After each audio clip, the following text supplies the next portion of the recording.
기드온과 그와 함께한 100명이 이경초에 진영 근처에 이른즉 바로 파수꾼들을 교대한 때라. 그들이 나팔을 불며 손에 가졌던 항아리를 부수니라.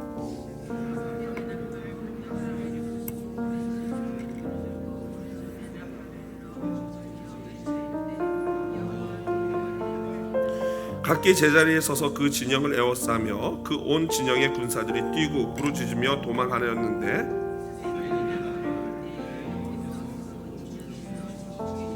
칼로 치게 하심으로 적군이 도망하여 스레라의 벳시다에 이르고 또 답밭에 가까운 아벨무홀라의 경계에 이르렀으며 이스라엘 사람들은 납달리와 아셀과 온 므낫세에서부터 부름을 받고 미디안을 추격하였더라.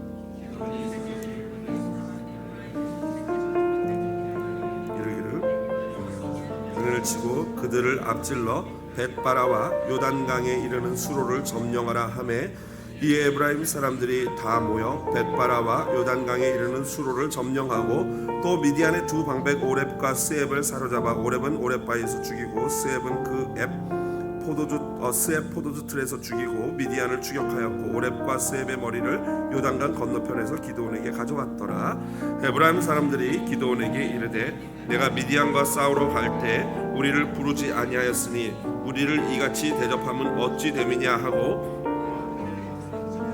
기드온이 그들에게 이르되 내가 이제 행한 일이 너희가 한 것에 비교되겠느냐? 에브라임의 끝물 포도가 아비에셀의 만물 포도보다 낫지 아니하냐?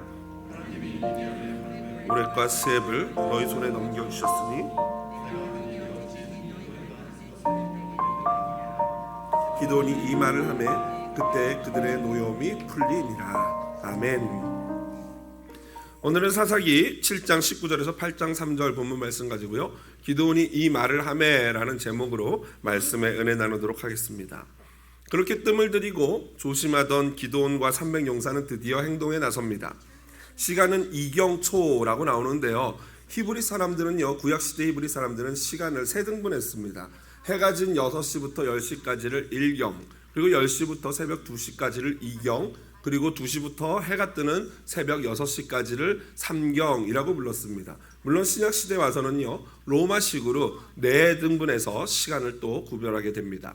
그러니까 오늘 구약의 히브리 사람들의 시각으로 이경초라는 것은 오늘날 우리 시간으로는 죄송합니다. 오늘날 우리 시간으로는 밤 10시에서 11시쯤이 된다라고 볼 수 있습니다.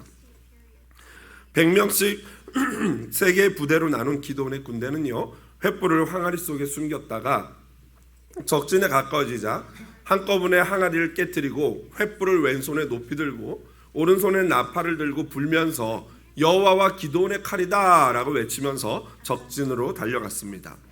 이에 혼비백산한 미디안 연합군은요, 서로가 서로를 죽이면서 도망하였고요, 결과는 12만 명이 서로 죽이며 전사를 하였고 15,000명만 겨우 도망갈 수 있었습니다. 한마디로 이스라엘의 대승이고 미디안의 대패였던 것이죠. 기드온과 300용사는요 죄송합니다. 칼 하나 쓰지 않고 대승을 거둔 것입니다. 어떻게 이런 일이 있을 수 있을까요? 그들이 승리할 수 있었던 이유는 다음과 같습니다. 먼저는 21절 보시면요, 미디안 연합군의 두려움 때문입니다. 기드온의 군대가 항아리를 깨고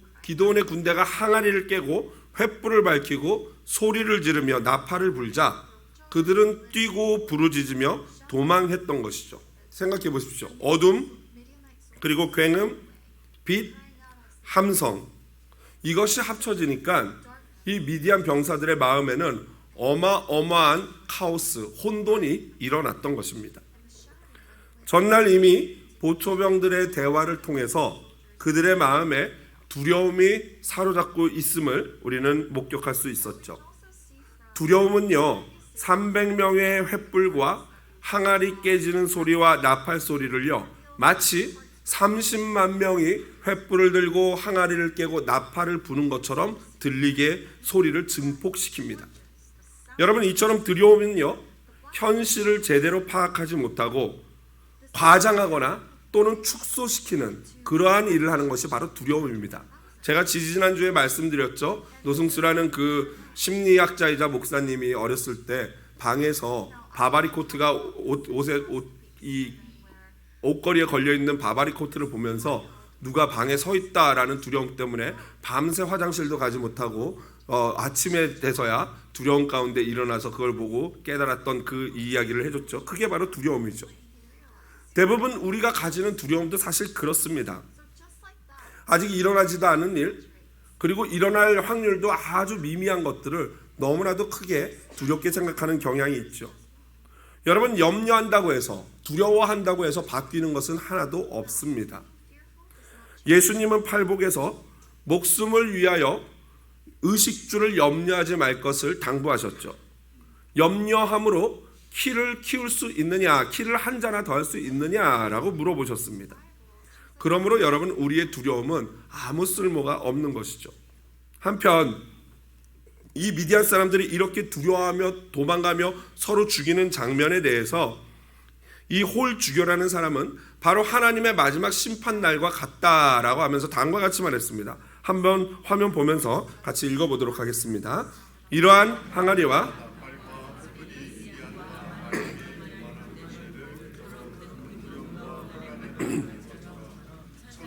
나팔을 불 때 체질이 뜨거운 불에 풀어지고 큰 소리와 함께 하늘이 사라질 것이며 큰 함성과 함께 주께서 강림하실 것이다. 아멘. 무슨 말입니까? 지금 이 미디안의 연합군 전쟁에서 일어나는 이 모든 장면이 마치 마지막 날 예수 그리스도께서 다시 재림하시는 심판의 날의 장면과도 너무 흡사하다라는 것입니다. 결국 미디안 연합군에게는 바로 이 날이 주님이 강림하신 주님의 심판의 날이었던 것이죠. 하지만 결정적인 이스라엘 병사들의 승리의 요인은요, 바로 여호와께서 이 미디안 병사들끼리 서로 칼로 죽이게 했던 것입니다. 두려움이 증폭되어서 연합군들이 서로가 서로를 적으로 간주하게 만드셨던 것이죠. 여러분, 보통 급하게 모인 연합군에 있어서 문제는 뭐냐면요, 가장 문제가 되는 것은 언어와 복장입니다. 동일한 군복이나 무기를 가지지 못했고 거기다가 언어까지 다르면요, 결정적인 위기 상황에서 바로 오늘 본문과 같은 어려움이 생길 수 있는 것이죠. 실제로 전투에서 가장 중요한 일 중에 하나가 뭐냐면요, 피하 식별의 문제예요. 아군과 적군이 누군지를 식별하는 이 문제, 생각보다도 중요합니다. 실제로 아군과 적군을 구별하지 못해서 서로 오인하여 죽이는 경우들이 굉장히 종종 일어나는 일이에요. 요즘 러시아와 우크라이나 전쟁 가끔 뉴스로 우리가 접하지 않습니까? 제가 지난번에 뉴스를 보니까 이 우크라이나 병사들이 이 팔에다가 파란색 덕테이프를 감고 있더라고요. 그래서 그게 무엇인가 봤더니 결국 이거죠. 피하 식별. 아마 사진 준비했던 걸로 알고 있는데요. 보시면은 이렇게 덕테이프를 감아서 우리 같은 우크라이나 병사다라고 하면서 저렇게 팔에 덕테이프를 감아서 피하 식별을 하는 거예요. 제가 군대 있을 때도 보면은 우리 한국은 이 한쪽은 노란색, 한쪽은 하얀색으로 돼가지고 이 띠처럼 돼 있어요. 그래서 그거를 헬멧에다 쓰는 날도 있고 아니면 어깨 여기다가 걸어가지고 견장에다 차는 그런 날도 있고요. 노란색으로 아니면 하얀색으로 이렇게 지령이 위에 상급 부대에서부터 내려옵니다. 오늘은 노란색으로 해서 헬멧에 끼워라 이런 식으로요. 그게 바로 피하 식별이죠. 이처럼 전쟁에서 가끔 오인하여 서로를 공격하는 일이 있지만, 그런데 오늘 본문에서처럼 12만 명이나 되는 많은 사람들이 서로를 죽이는 일은 흔치 않습니다. 그러니까 결국 이것은요, 하나님에 의한 것이죠. 그래서 매튜 엘리라는 학자는 다음과 같이 말했습니다. 같이 화면 보면서 읽어보겠습니다. 미디안 군대는 이것은 특별히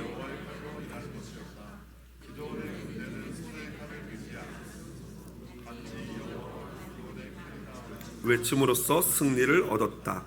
이와 같이 교회의 원수들도 그 입에서 나오는 칼에 의해 패배를 당한다. 아멘. 승리의 요인이 미디안 병사들의 두려움 때문인데 그 두려움이 바로 여호와께서 그들에게 주신 것이다 라는 것이에요. 그러므로 우리의 영적인 대적도 예수님의 입에서 나오는 날선건, 곧 예수님의 말씀에 의하여 대패한 줄로 믿습니다. 이미 패배했어요. 그리고 우리는 이미 사탄이 패배했기 때문에 우리 역시도 승리할 줄로 믿습니다. 그러므로 여러분, 우리가 사탄을 두려워해야 합니까? 사탄이 우리를 두려워해야 합니까? 그렇죠. 우리가 승리한 군대 병사이기 때문에 사탄이 우리를 두려워해야 합니다. 그런데 왜 우리는 자꾸 두려워합니까? 또 우리가 죽음을 두려워해야 합니까? 죽음이 우리를 두려워해야 합니까? 이미 예수 그리스도께서 사망 권세를 이기신 줄로 믿습니다. 그러므로 우리가 죽음을 두려워해야 되는 것이 아니라 죽음이 우리를 두려워해야 하는 것입니다. 저와 여러분 지금 두려워하는 것이 무엇입니까?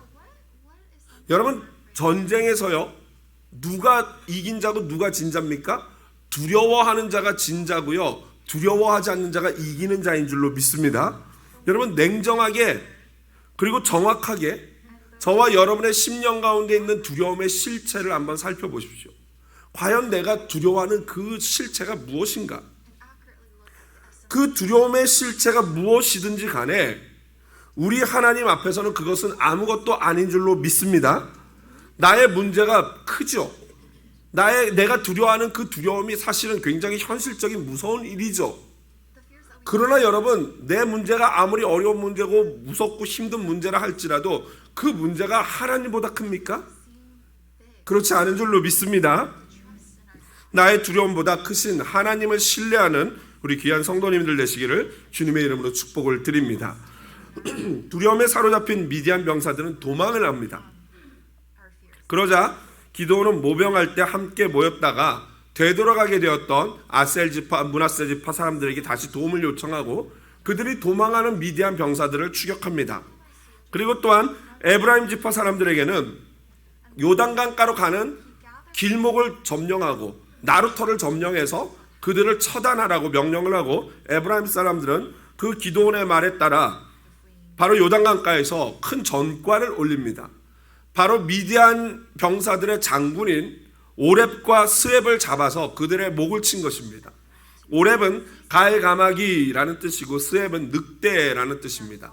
오렙은 오렙 바위에서 죽임을 당했고 스웹은 바로 스웹의 포도주 틀에서 죽임을 당했습니다. 원래 그런 포도주 틀과 바위가 있었던 게 아니고 거기서 죽인 후에 이스라엘 사람들이 그 바위를 오렙 바위라고 불렀고 그 포도주 틀에서 스웹을 죽인 후에 바로 스웹의 포도주 틀이다라고 불렀습니다. 여러분 재밌지 않습니까? 미디안이 두려워서 기드온이 어디 숨어서 타작을 했습니까? 포도주 틀에서 숨어서 타작을 했습니다. 하나님은 그 실패의 자리, 그 두려움의 자리에서 바로 승리케 하시는 분인 줄로 믿습니다. 두려움이 변하여 승리가 된 것입니다. 바로 여호와와 기드온의 칼이 이긴 것이죠. 기드온의 이스라엘은 대승을 거뒀습니다. 그런데 여러분 호사다마라는 말이 있죠. 기드온이 대승한 건 외부를 상대로 13만 명의 군사를 이겼는데 문제는 어디서 발생합니까? 바로 내부에서 발생하게 됩니다. 내부에서. 에브라임 사람들은요, 적장의 목을 들고 기드온에게 와서 왜 처음부터 우리를 부르지 않았느냐라며 크게 다툽니다. 사실 다투었다기보다는요, 바로 에브라임 사람들이 일방적으로 기드온에게 분노를 쏟아낸 것입니다. 에브라임 지파가 말한 대로 여러분 궁금하지 않습니까? 왜 기드온이 에브라임 사람들을 부르지 않았을까요? 여러분 어떻게 생각하십니까? 왜 기드온이 에브라임 지파를 부르지 않았을까요? 그것은요, 일단은 기드온이 부르고 싶다고 해서 부를 수가 없었죠. 이미 기드온이 불렀던 사람들도 어떻게 하라 그랬습니까? 돌려보내라 그랬어요. 그래서 수만 명이나 되는 사람들을 기드온은 돌려보낼 수밖에 없었죠. 왜요? 이 전쟁은 기드온의 전쟁이 아니라 누구의 전쟁입니까? 하나님 전쟁인 줄로 믿습니다. 그렇기 때문에 기드온이 마음대로 할 수 없었어요. 하지만 기드온의 마음을 제가 어제 설교 준비하면서 가만히 생각해 봤어요. 나라면 부를 것인가? 에브라임 지파를. 그럼 왜 안 불렀을까? 기드온이 그들을 부르지 않은 이유는요, 에브라임 지파 사람들의 행동에서 그 이유가 다 나오죠. 여러분 이해가 되지 않습니까? 그들은 항상 명문 가문이라는 특권 의식에 사로잡혀서 늘 불평과 불만을 쏟아냈습니다. 다른 사람들의 마음을 불편하게 하는 그런 존재였던 것이죠. 기드온이 속한 므낫세 지파와 에브라임 지파는요, 한 형제예요. 그런데 그들은 누구의 아들입니까? 요셉의 아들입니다. 요셉의 두 아들이 므낫세와 에브라임인데요. 그런데 여러분 아셔야 될 게 이 므낫세와 에브라임이 왜 이스라엘의 12지파로 들어가게 됐냐면요, 바로 야곱 때문이죠. 이 야곱은요, 자기가 가장 사랑하는 아들 요셉을요, 자기의 자녀들 중에서 장자라고 생각했어요. 왜? 내가 제일 사랑하는 라헬이 낳은 첫 번째 아들이기 때문에 요셉을 자기의 장남이라고 생각합니다. 그런데 실제로 요셉은 이스라엘이 많이 어렵고 전국적으로 전 세계적으로 어려울 때 애굽의 총리가 돼가지고 이스라엘 사람들을 구원하지 않았습니까? 그렇기 때문에 나머지 형제들도요, 요셉에게 아무 할 말이 없었어요. 그래, 네가 가장 똑똑한 네가 형이다 이러면서 너 형 해라 해가지고 장남하는 걸 다 인정했어요. 당연하죠. 여러분 창세기 기억나시죠? 요셉에게 가지고 뭐라 그럽니까? 살려주세요라고 하지 않습니까? 당신이 형 맞습니다 이러지 않습니까? 그 덕분에 야곱이 요셉의 두 아들을 불러가지고 축복을 해줍니다. 왜 그러냐면요, 이스라엘은요, 아버지가 유산을 넘길 때 장남에게는 다른 형제들보다 2배의 몫을 주게 돼 있어요. 그래서 이스라엘은 각각 한 지파들이 되는데 요셉이 장남이니까 아버지 야곱은 요셉에게 2지파 몫을 주면서 에브라임과 므낫세를 학렬을 올려가지고 삼촌들과 같은 학렬로 올려버린 거예요. 대신에 12지파에서 빠지는 형제가 누굽니까? 레위, 제사장 지파이기 때문에 그들은 땅을 가질 수가 없어서 빠집니다. 그리고 요셉이 빠지는 대신에 두 아들이 들어가서 12지파가 된 거고요. 그 12지파 중에서 에브라임이 맏지파가 됩니다. 왜냐면요, 기억나시죠? 그 유명한 크로스 안수. 요셉이 아버지 야곱이 돌아가시기 전에 두 아들을 축복받으러 이렇게 데려왔어요. 야곱의 오른쪽에다가 형 므낫세, 왼쪽에다가 에브라임을 이렇게 갖다 댔는데 갑자기 아버지 요셉이 어떻게 안수를 해요? 슉. 그러니까 요셉이 아버지 지금 이거 바뀌었어요, 잘못됐어요. 그러니까 안다 나도 안다 라고 하면서 둘째인 에브라임에게 맞이의 축복을 줬던 것입니다. 그 뒤부터 에브라임 지파는요, 이스라엘에서 아주 기고만장한 지파가 됐어요. 그런데 사실 여러분 므낫세 지파나 에브라임 지파가 이스라엘의 뭐 한 일 여러분 기억나시는 거 있습니까? 없어요. 그들이 한 일은 아무것도 없어요. 누구 덕이에요? 다 아버지 요셉 덕이에요. 한마디로 금수저로 태어난 거예요. 아버지의 후광을 입고 이렇게 된 거죠. 그래서 그들은 심지어 특권의식에 사로잡혀서 가나안 땅 분배할 때 같은 이 에브라임 지파 여호수아에게 가가지고 뭐라고 따집니까? 우리 땅 주신 거 너무 적어요 라고 덤비지 않았습니까? 여호수아 17장에 보면 여호수아가 그럼 너희가 저기 산지에 올라가서 다 적들 물리치고 그거 너희가 정복하면 된다. 그러니까 걔네들 너무 강해요 라고 막 투정합니다. 또 앞으로 살펴보겠지만 사사기 12장에 보면요, 사사 입다가 나옵니다. 그런데 사사 입다한테도 이 에브라임 지파는 가가지고 막 불평하고 대듭니다. 그런데 사사 입다는요, 기드온과 약간 성격이 달랐어요. 어떻게 합니까? 그냥 전쟁이 일어나서 다 수만 명을, 에브라임 지파 수만 명을 죽여버립니다. 내전이 일어난 거죠. 바로 그러한 상황이죠. 그러니까 누가 이러한 에브라임 지파를 누가 좋아하겠습니까? 당연히 부르기 싫죠. 지금 한마음이 돼도 힘든 전쟁 상황에서 이런 지파가 하나 들어와가지고 자기 잘난 척하고 막 분위기 흐리면은 그 전쟁이 되겠습니까? 그러니까 당연히 있어도 부르고 싶지 않았을 것입니다. 그래서 지혜자가 이런 말을 했어요. 잠언 18장 19절 한번 같이 읽어보겠습니다. 노엽게 한 형제와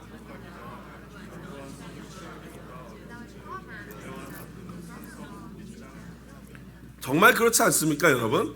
뭐 먼 사람이면 모르겠지만 가까운 형제나 가족들과 불목하게 되면요, 그걸 회복하는 것이 진짜 더 어렵습니다. 사실 형제가, 여러분 생각해 보십시오. 여러분의 형제가 이 에브라임처럼 무식하게 와가지고 무조건 우기기 전략으로 나와요. 그러면 여러분 그 형제를 어떻게 대하겠습니까? 쉽지 않을 거예요. 이거 도대체 난감할 겁니다. 기드온도 난감했겠죠. 여러분, 저와 여러분이 만약 기드온이라면 이 에브라임 지파를 어떻게 해서 돌려보내겠습니까? 뭐 그냥 생각 같아서 마음 같아서 그저 한 대 그냥 꿀밤이라도 한 대 콕 때려주고 싶은 그런 마음 아니겠습니까? 사실 기드온은요, 이스라엘의 왕정 시대에 존재했던 사람이기 때문에 사사로 세움받았다는 것은 어떻게 보면 왕과 같은 역할을 하는 사람이에요. 가장 최고의 권력자란 말이죠. 그런데 에브라임 사람들은 지금 그런 존재에게 실수를 하는 거죠. 아까도 말씀드렸지만 12장에 나오는 사사 입단은 기드온과 달라가지고 그들을 처단합니다. 그런데 오늘 본문의 기드온은 그 답변이 놀랍죠. 여러분 한번 보십시오. 그의 대답은요, 굉장히 겸손했고 굉장히 온유했습니다. 거기에다가 기드온은 그 일에 대해서 변명하지도 않았어요. 그의 대답을 잘 살펴보십시오. 먼저 3절 상반절에 보면 그는 먼저 하나님을 높입니다. 뭐라고 말했습니까? 8장 3절에 보면요, 하나님이 미디안의 방백 오렙과 스앱을 너희 손에 넘겨주셨다. 누구를 높이는 거예요? 먼저 하나님을 높입니다. 하나님이 하셨다. 이 모든 주권이 하나님께 있고 이 전쟁은 하나님의 전쟁이다. 하나님이 정하신 것이다. 또한 적장을 너희 손에 넘겨준 분도 바로 하나님이다. 내가 뭘 할 수 있겠느냐, 이 말을 하는 거예요. 모든 하나님의 주권을 인정하고 하나님을 찬양하고 높이는 말을 했습니다. 그 다음 두 번째로 한 말이 뭐냐면요, 내가 한 일이 어찌 능히 너희가 한 것에 비교되겠느냐. 누굴 높이고 있어요? 에브라임 사람들을 높여주고 있습니다. 이 말을 하기 전에도 이 기드온은요, 자기가 아비에셀 지파인데 아비에셀의 만물 포도가 이 너희들 에브라임의 끝물 포도보다 못한 거 너희도 알지 않냐? 무슨 말입니까? 내가 한 일 아무것도 아니고 너희 포도 중에 이제 끝물 다 시들어가는 그 포도가 우리 첫 번째 포도보다 훨씬 맛있잖아. 이러면서 그들을 높여주는 거예요. 여러분 얼마나 겸손한 사람입니까? 여러분 기드온이 한 일은 지금 뭐예요? 기드온의 만물 포도는 뭐예요? 13만 명을 처단한 거예요. 그리고 에브라임의 이 끝물은 뭐예요? 그 오렙과 스앱 두 사람 적장 잡은 것밖에 안 돼요. 여러분 단순히 비교해도 어떤 게 더 큽니까? 당연히 기드온이 한 일이 훨씬 크죠. 그럼에도 불구하고 기드온은 겸손하게 너희가 한 일, 너희 적장의 목을 벤 그거는 왕이 하는 일이잖아 이러면서 높여주는 거예요. 여러분 사실 에브라임 사람들은요, 그 적장들의 목을 치면 안 돼요. 원래는 그들을 사로잡아가지고 누구 앞에 데려와야 돼요? 기드온 앞에 데려와야 되는 거예요. 장군인 기드온 앞에 데려오고 기드온이 그 목을 쳐서 영광을 기드온이 취하게 해야 되는데, 이 질투심에 사로잡힌 에브라임 지파는 자기네들 마음대로 그 적장의 목을 탁탁 베버린 거예요. 그러고 와서 이제 짜증내고 화내는 거죠. 괜히 자기들이 그 질투 때문에 한 행위가 오히려 좀 약간 양심이 꺼리니까 와서 막 이제 기드온한테 그걸 쏟아내는 겁니다. 여러분 보이지 않습니까? 하지만 기드온은요, 그들의 공로를 높여주고 하나님의 영광을 나타내고 그들의 공로를 높여주고 자신을 낮추는 겸손한 말로 말미암아 어떻게 결론 지어집니까? 3절에 보니까 이 말을 하며 그들의 노여움이 풀렸다라고 나와요.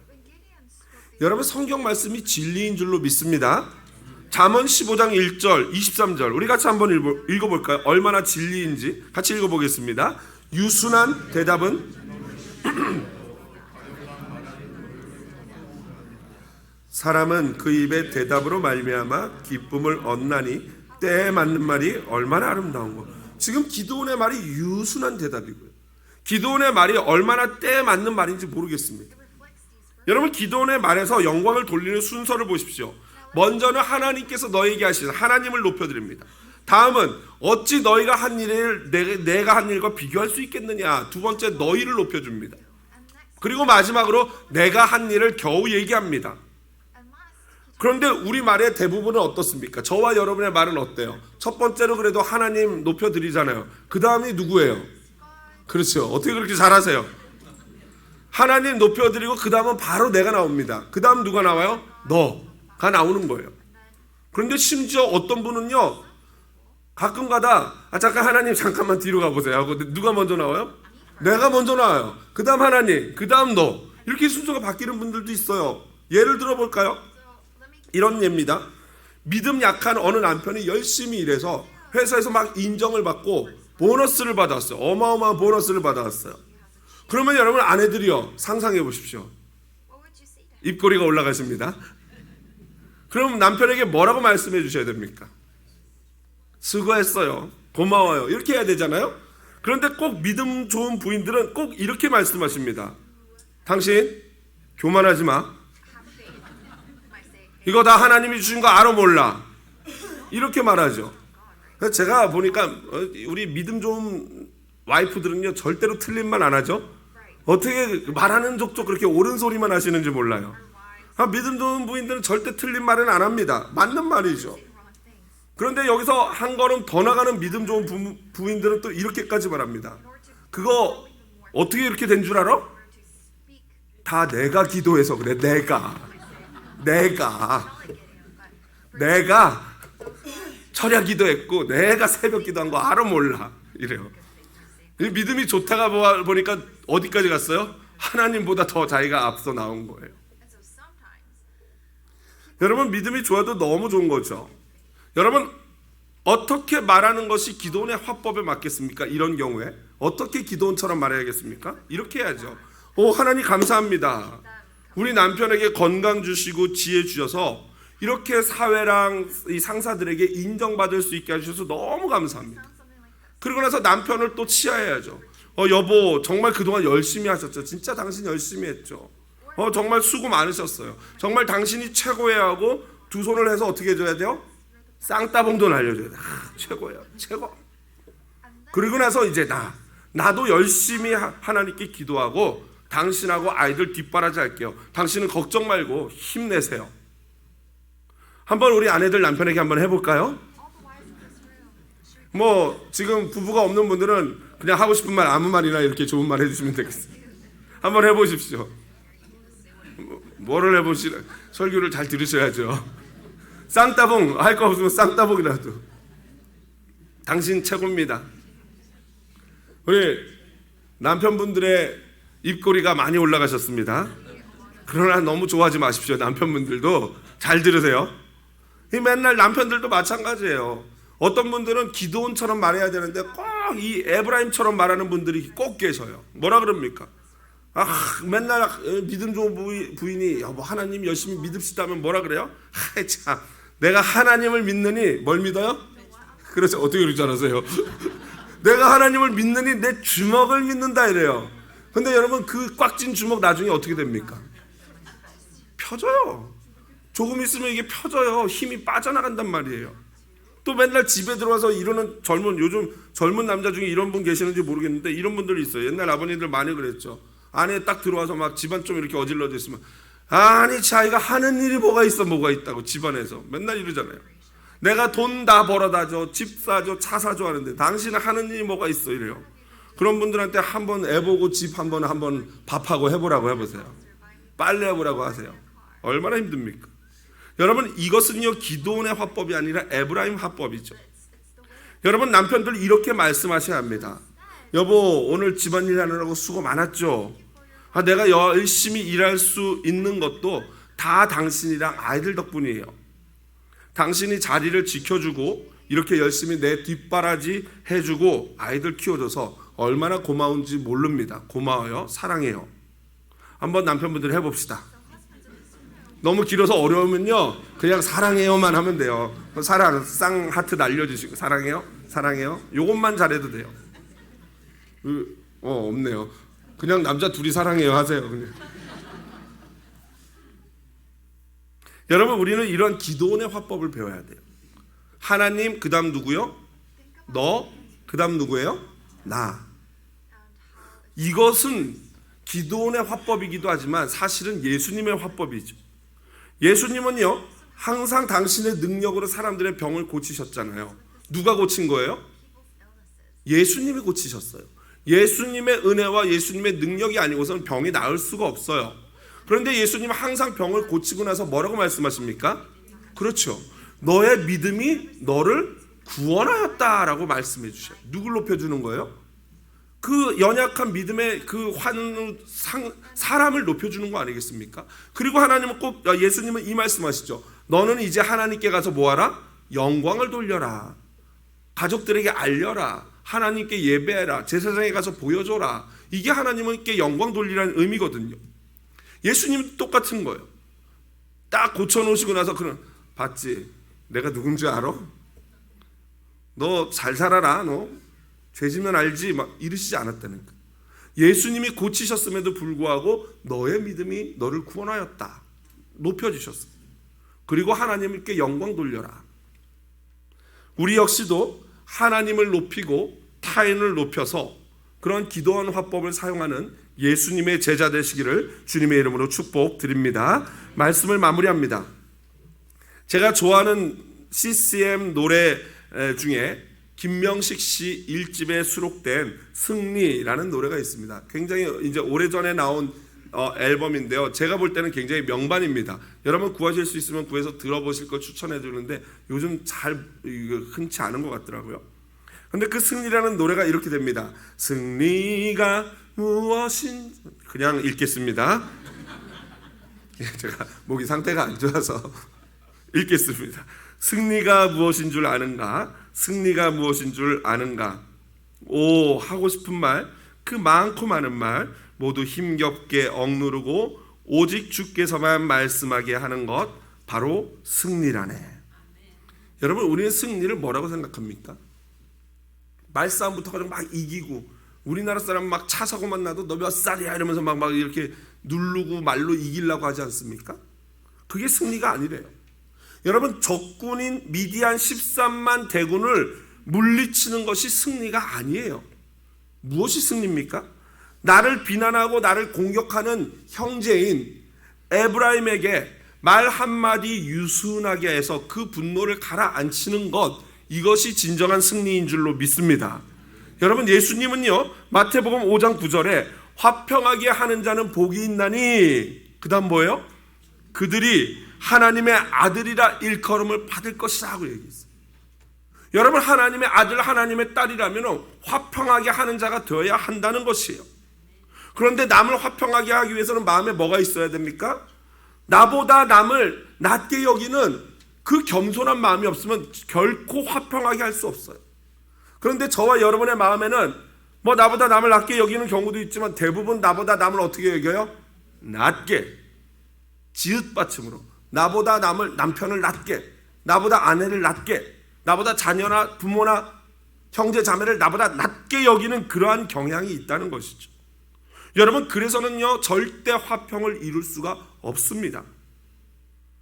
그리고 또한 우리는 무슨 말을 하면은 옆으로 가자미 눈 해가지고 가자미 눈 뜨고 막 날선 대답을 하면 안 돼요. 이렇게 눈 가자미 눈 뜨면 나중에 큰일 납니다. 이거 안 돌아옵니다. 째려보지 마시고 유순한 눈으로, 반달 눈으로 보셔야 돼요. 그리고 나서 날카로운 대답이 아니라 유순한 대답을 해야 돼요. 아까 뭐라 그랬어요? 유순한 대답은 뭐를 잠잠케 한다고요? 상대방의 분노를 가라앉힌다는 거예요. 고린도후서 5장 18절을 보면 하나님은 우리를 세상과 하나님을 화목하게 하는 직분을 주셨다 그랬어요. 그런데 여러분, 세상과 하나님을 화목하게 해야 될 직분을 받은 저와 여러분이 지금 내 옆에 있는 남편, 내 옆에 있는 아내, 내 옆에 있는 자녀, 부모님과도 화평을 이루지 못하고 화목하지 못한다면은, 그들조차 높여주지 못한다면은 우리가 어찌 이 중차대한 직분을 감당할 수 있겠습니까? 오늘 저와 여러분 모두 승리합시다. 승리가 뭔지 말씀드렸죠. 주님이 주시는 마음으로, 기도원의 화법으로 말하여 날마다 승리하는 저와 여러분 되시기를 주님의 이름으로 축복드립니다.